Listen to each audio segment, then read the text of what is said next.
And then when you look inside Israeli society and you see the numbers of Israelis who are actually supporting what Trump is saying, it's very high. And it's high because they've never had to be held to account for their war crimes and for the Nakba and for any of the things that they've done. But I don't think that it's packaged in this nice bow that the Israelis think it is.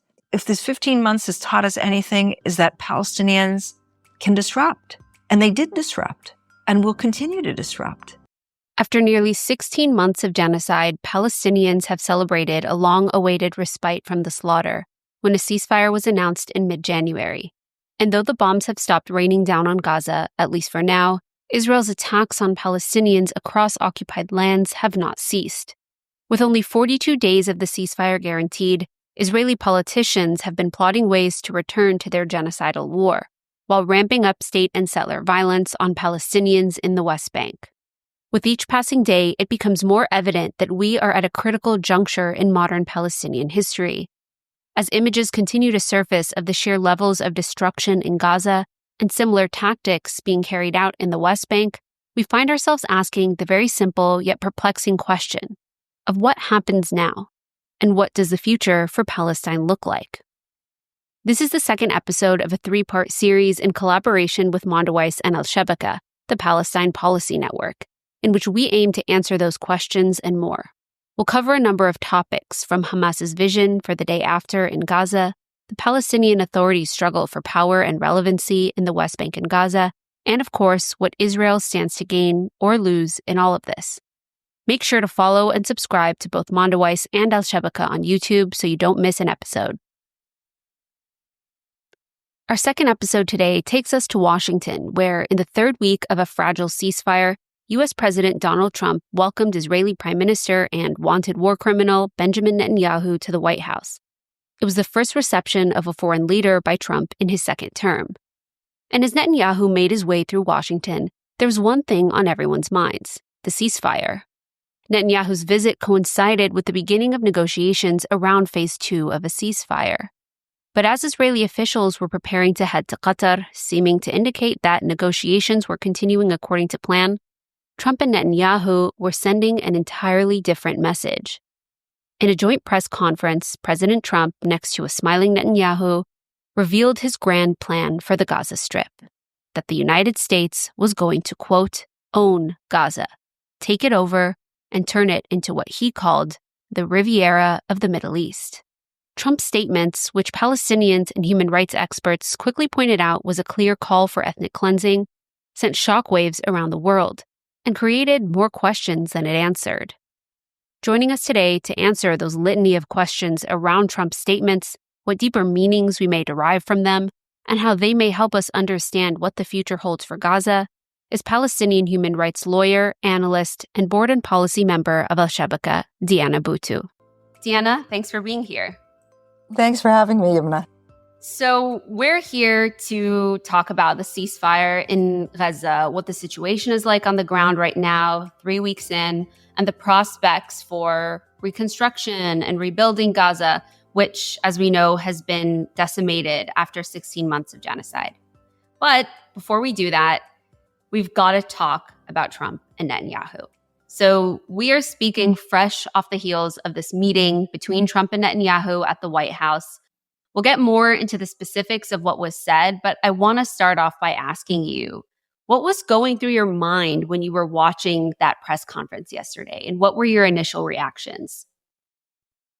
So being in Palestine, I woke up to the news. I didn't actually watch it live. And I'm kind of glad that I didn't watch it live, because being able to watch it and pause, it gave me a little bit of a perspective of being able to read the room in its entirety. And so there were a few things. The first is that Netanyahu had this grin, like the Cheshire cat grin, where he looks as though he just swallowed a canary and he's gotten everything he wants. And he did.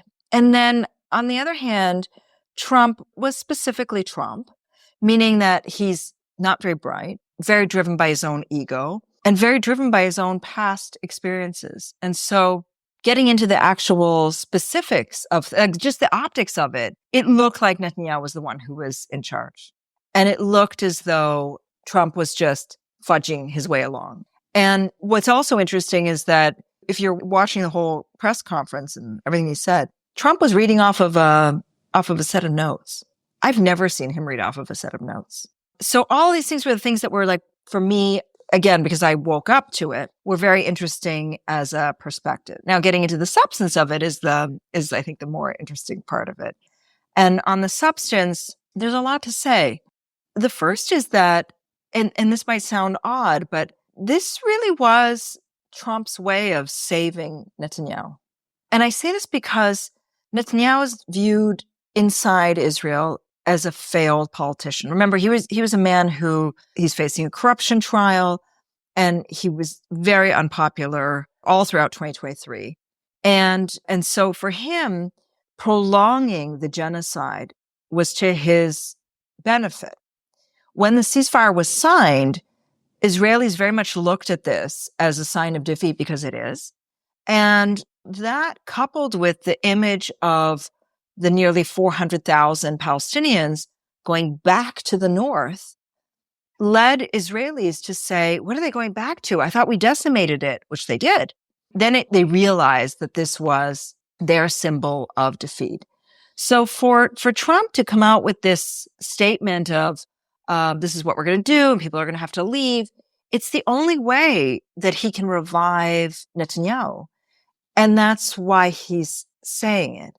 And at the same time, it leaves you thinking, well, if 15 months of the worst of humanity was meted out on people in Gaza with all of the bombs and all of the different types of weaponry and the quadcopters and you name it, and the starvation and not allowing humanitarian aid and cutting off electricity and water and you name it, if that didn't lead to bombing hospitals, if that didn't lead to all of these people fleeing, then what is it that America and Israel are going to do, the United States and Israel are going to do to affect this?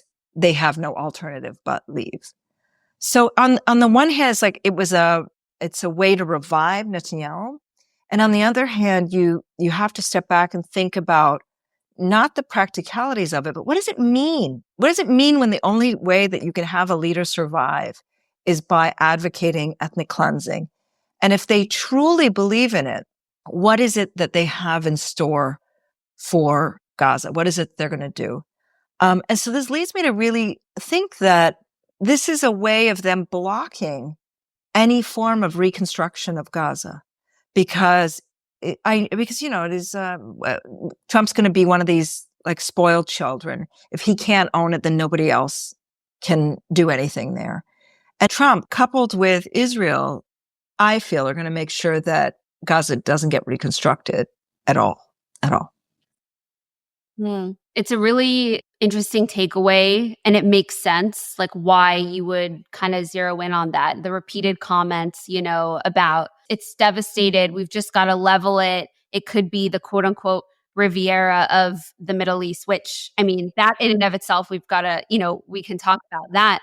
But so many things, were said yesterday. And, as you pointed out, people are naturally focusing on this comment of Trump saying that the US is taking it over.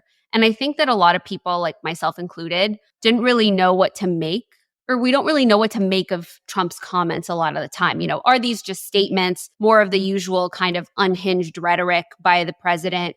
Or are these indications of real policy measures that we should be concerned about? And that's kind of what you're getting at, is these are really concerning and make you don't think about the logistics. Like, think about, what does it mean that this is what is being advocated as a solution? And there's also something deeper, Yumna, and it's troublesome. And I want to just spend a moment talking about it. It's this idea, as my friend Daryl Lee calls it, terraforming, which I actually call terra fantasy. And this terra fantasy is, we just need to level the place and build anew, right? And that is ignoring the history of Gaza. Gaza is one of the oldest churches in the world, a place that's been inhabited for thousands of years. And so it ignores the history and the civilization, but then it also ignores why Gaza is Gaza. And the reason that it is Gaza is because 80% of the people who live in Gaza are actually not from Gaza. It's that they fled to Gaza because Israel took over their homes and their lands. And so if we're talking about quote unquote solutions, isn't the better solution to have them move back to their homes and lands that are just across the open air prison, places like Sderot, places like where the Nova Festival was? But then there's also something even another level to it, which is he talks about it as though some sort of disaster befell it. Like there was a hurricane, something happened. It was just bad luck. Those people, they're just poor people. And because of that, we just need to clean it out. But it's not bad luck. It's calculated. And Zionism is I think as Mohammed al-Qudus says, it's one hell of a drug because it is. And it's this idea that it's such an ideology, the only way that it can be implemented is through ethnic cleansing. That's the only way that it can be implemented. The other part of this, Yumna, is that this like terra fantasy is not new. I remember as far back as 2005, when the Israelis finally pulled out of Gaza. They took away the settlements, but they obviously kept the place enclosed and besieged. They started talking about, we need to turn Gaza into Dubai. That was always, even Hillary Clinton said it could have been Dubai. And then at a different point, it became Singapore, but then they realized that people didn't know what Singapore is really about. So they went back to Dubai, right? And now it's the Riviera of the Middle East and all of these things. And so these are not new. This has always been their fantasy because they have no connection to the land. Because for them, this is a colonial project and you can just erase things and you can put up something new and you can erase churches and bomb them to smithereens because they have no connection. Because they're settlers. These are colonizers. And the policy was as far back as 2005 in terms of the Israelis. It was picked up by Kushner. Kushner was talking about it all of this time. But then there was an important part in October of 2023. The first was, I believe it was Danny Ayalon, who gave an interview with Mark Lamont Hill Upfront with Mark Lamont Hill. And he talked about ethnically cleansing Gaza, making it smaller in size, thinner in population, and people going to Sinai with the Gulf states paying for it. And nobody interrogated him. Nobody that interrogated him or Mark Lamont Hill did, but no other journalist interrogated him or Netanyahu or their policies. And then magically, 2 weeks later, we get this document, this White House document, asking for money. It was the supplemental, asking for money, $9.5 billion to relocate Palestinians outside of Gaza. So all of this is not new, but it just shows you how this policy has been shaping and developing over time. I'm glad you talked about that because what has been really striking about, obviously, like you said, this isn't a new policy. This is a policy that Israel has. The policy of ethnic cleansing is what Israel was founded upon, right? But in terms of like the most recent context of what we're talking about, this was the foundations, the groundwork for all of this was laid and started by the Biden administration, right? So it's not a new policy. And the comments from Trump are not new. I mean, since he assumed office, he's been talking about, we've just got to clear the Palestinians out, send them to, some neighboring countries, Jordan, Egypt, they'll do it, whatever it is. And what's been so striking about these comments and the way that it's being received by the media is rather than, there hasn't really, I think, at least from the mainstream media, been an acknowledgement or an attempt to push back on the reality that this is just blatant ethnic cleansing. Like that is what is being called for. Instead, we've been seeing, when he makes these comments, people jump into questions around like the logistics. Well, how are you going to do it? How is that actually going to happen? I mean, that just normalizes this premise that it's okay, to even think about this, that, yeah, it's okay to even think about the idea of ethnically cleansing these people. And I think that just like that subtlety is also just really important to kind of understanding the moment that we're in and sort of the willingness of the West, Western society, the media, everybody outside of Palestine to just accept that Palestinians, we can do with Palestinians what we want to do with them. It's, furthers this idea that they don't really have this claim over their land.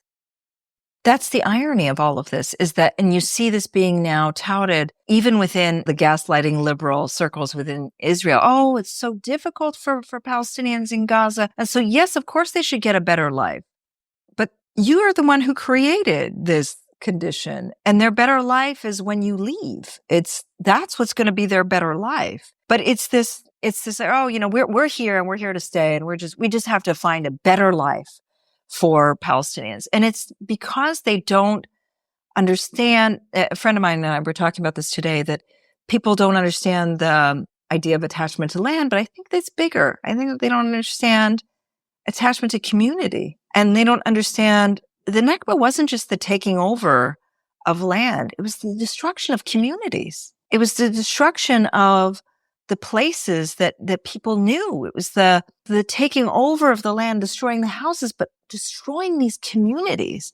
And that's the part that I don't think a lot of the Western media is understanding, because for them, it's all about the logistics. So is Egypt agreeing? Is Jordan agreeing? How are you going to move them? How this and how that? But they don't understand that what they're pushing is ethnic cleansing and normalizing it. But B is that they don't understand that this was caused by Israel.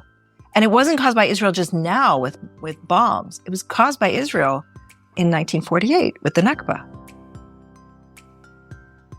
If you're enjoying this podcast, please visit our website, al-shabaka.org, where you will find more Palestinian policy analysis and where you can join our mailing list and donate to support our work.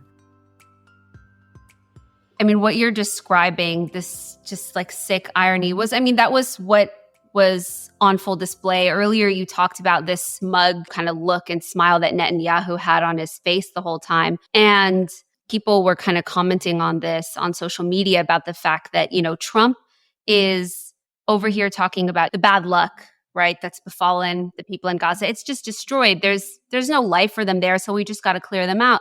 And next to him, smiling, is the man who oversaw that destruction and created the reality with the help of the United States, of course, to create the reality in which now we're saying, well, there's nothing left there for them, so they've just got to leave.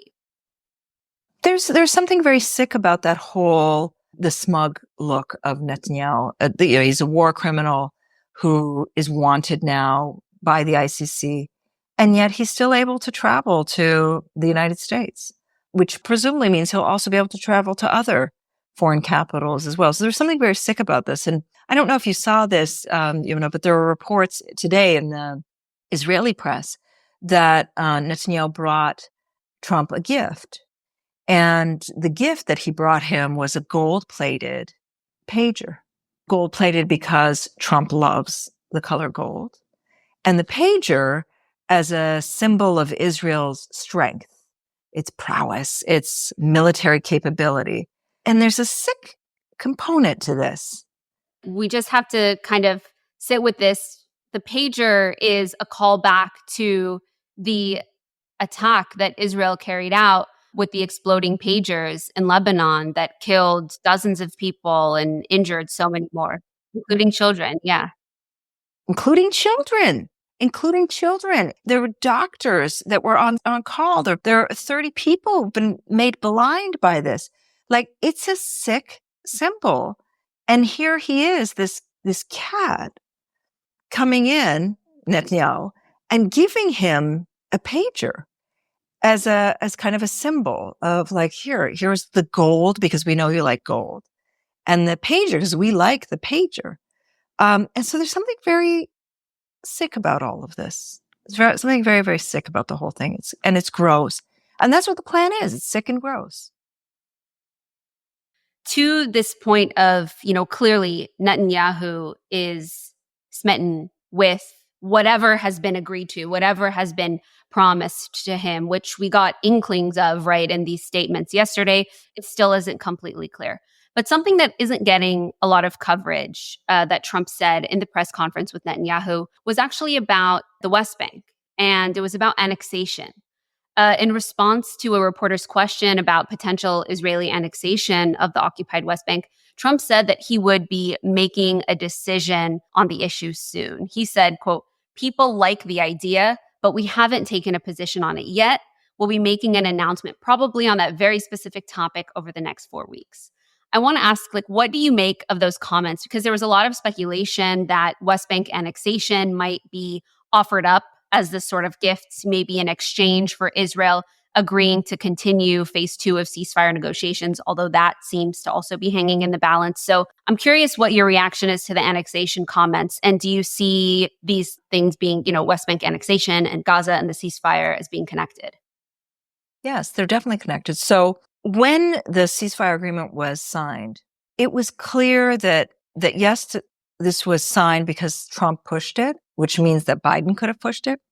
But it was also clear that it was not without reward for Netanyahu. And that became very apparent the night that Netanyahu appeared on Israeli television and said, "We will be getting some very big assets in exchange." And so what does that mean? West Bank annexation, probably, but I think that's the least of it, by the way. I think, look, I've long advocated and believed that the West Bank has already been annexed. The only thing that remains is just very small things. One is the existence of the Palestinian Authority.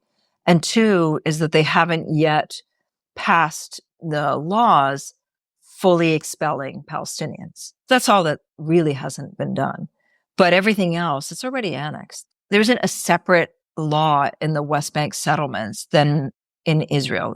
It's already been, it's one seamless place. You don't see a sign that says welcome to occupied territory. It's already been annexed. I think that the things that the Israelis are going after are a little bit deeper. And I think that they're looking for the complete destruction of not only UNRWA, but of the camps, which is why I think they're going after the camps right now. I think that they are going to put into effect a policy of ethnically cleansing the camps and saying, if you want to be considered a refugee, it's not going to be within the borders that Israel controls. And I think that when we're hearing these calls that are being made to King Abdullah, that's what I think they're talking about.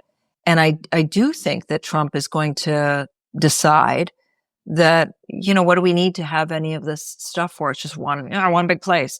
And when he says people like it, there's only one group of people that he's referring to. He's not talking to Palestinians. He's not talking to humanity.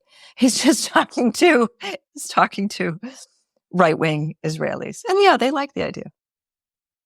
I want to move a bit now to the situation in Gaza currently with the ceasefire. But before we do that, there's one thing I wanted to ask you. In response to this press conference, you posted a thread on X. And in one of the things you wrote, you said, "We must think about what Israel and the U.S. will do to carry out their ethnic cleansing program. 15 months of genocide may just be the beginning." That statement is so chilling, especially as with all the hope, that surrounded a ceasefire, that maybe it would mark the ending of something, but not the beginning of something. Can you tell us more what you mean by that statement? So although the bombs have stopped, and I wrote about this, by the way, for Zeteo, but although the bombs have stopped, the genocide is not over, because genocide isn't just about bombs dropping. It's not just about the number of people you kill. It's about whether you've killed off their ability to sustain life, to have life.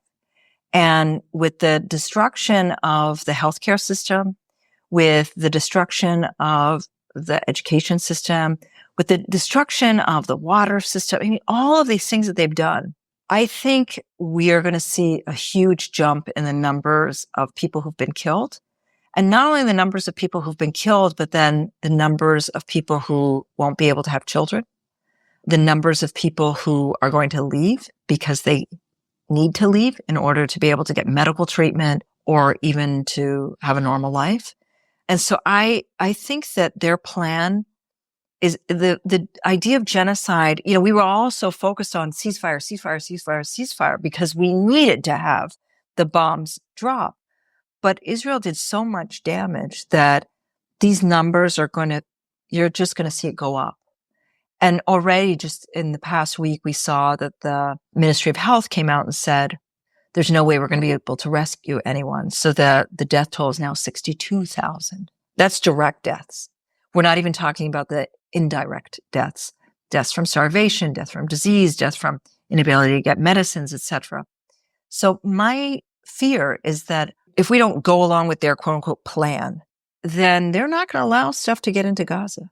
They've already cut off UNRWA. And if they don't allow that lifeline to get in, and they're not going to allow journalists in either, all of this is going to be done in the slow cover of darkness. That's the part that I'm afraid of. And I think that that's very realistic, unfortunately.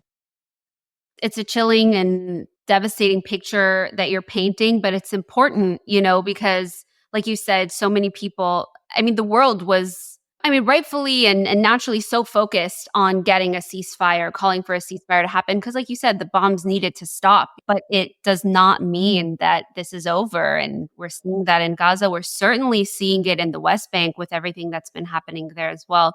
But with that, you kind of bring us to this current moment in Gaza. We're 3 weeks into the ceasefire. A lot has happened, but could you give us kind of a brief recap maybe of what are the most sort of significant things that have happened? And according to the terms that were agreed upon last month, what still needs to happen for phase 2 and phase 3 of this ceasefire? I'll first begin with what needs to happen because it's very important. In the ceasefire agreement, so I have my reservations about a ceasefire agreement. Maybe that's a different conversation. But in the actual agreement itself, it calls for the release of the more than 1,000 Palestinians who are from Gaza, who the Israelis are holding without us knowing even their condition. These are the ones that are being held in the torture camps and in secret prisons. We have no idea how they're being held. And Israel hasn't released those people. So this includes doctors like Dr. Hassam Abu Safia. So there's a lot of things that were supposed to happen that have not happened. And that's a major one. The second is we haven't seen that quote unquote surge of humanitarian aid come in, and we haven't seen any monitoring either. And then when it comes to people who've been released, the people who've been released, they're still undergoing a lot of interrogation and questioning. All the people I know are still required to present themselves before the Israeli authorities for interrogation and questioning. I'm not sure if they got their actual certificate, meaning that, not certificate, whatever it is, their papers saying that they've been released, which means that they're always stuck in this legal limbo. But also the Israelis have not released the number of people that they should have been releasing. It's just not happening. And so those are all the things that they haven't done. What am I hearing from people in Gaza? I don't know where to begin, Yamuna. It's everything from friends who, it's so sad. Friends who message me and say, my friend, my relative was last seen in X, Y, and Z area. Can you try and find out if they're being held in one of the prison camps? To other people posting on social media saying, I know that my relative was killed. If you were the person who buried him, can you please just let me know where he's buried? To other people saying, if you've seen such and such and such a person, we don't know if they're dead or alive. Please let us know. So people are going back to the north and literally going back to just rubble and to toxic. And even Trump acknowledged it. The 30,000 tons of explosives, the unexploded ordnances, they're going back to really apocalyptic conditions. And there's still no vision as to how is it that people are going to survive. And that's the part that's so tragic, is that it's not even tragic. It's immoral. It's illegal. It's unethical that we still need to negotiate our own existence. We've seen these sort of testimonies that you're describing. It's certainly what we've seen as well, in the reporting from our Gaza correspondent, as well as just writers from Gaza who who write for us, just talking about, after the initial euphoria and just excitement of a ceasefire being announced, just this shock that is setting in at the level of devastation and the reality that's setting in for so many people. And I want to ask you, it's hard to pinpoint like where to begin when it comes to the most kind of pressing issues facing Palestinians in Gaza right now. Because on one hand, you have the very, like on the individual level, people are still trying to find their loved ones that are missing, if they're even alive or not, and bury them. But beyond that, you have these much bigger questions around reconstruction, around the healthcare system in Gaza, around food, survival. Like where do these things stand right now? How do these factor into this ceasefire period? And I do want to follow up maybe after this and ask you about, you mentioned that you had your reservations and concerns about the ceasefire agreement. So I do want to know what you think about that as well. The whole thing is immoral. That's the problem, is that we were forced to be in a place where we're negotiating for our own survival. And if that's not perverse, I don't know what is. And so you're asking, like, what is the most pressing? All of it is. Every aspect of it, because people need food. They need water. They need shelter. But life isn't just about food, water, and shelter. It's about being able to, the people you see and people you're around and the places you go and your education. And the Israelis have reduced life in Gaza even before October down to the basics of whether you have food, shelter, water, and in the food, like it's all about like just consuming. That's it. They never viewed Gaza as being a place that, other than these are animals that are in a cage equivalent. And we just need to feed them in order to keep them alive so that we can say that we kept them alive and gaslight them as well. The problem is that the world has accepted this. It's so dehumanizing that even the ways in which people are thinking is in this dehumanizing way of just making sure they have enough food, just making sure they have enough water, just making sure they have enough shelter. And all of that is necessary at the same time. But people are not thinking at the beyond, thinking bigger.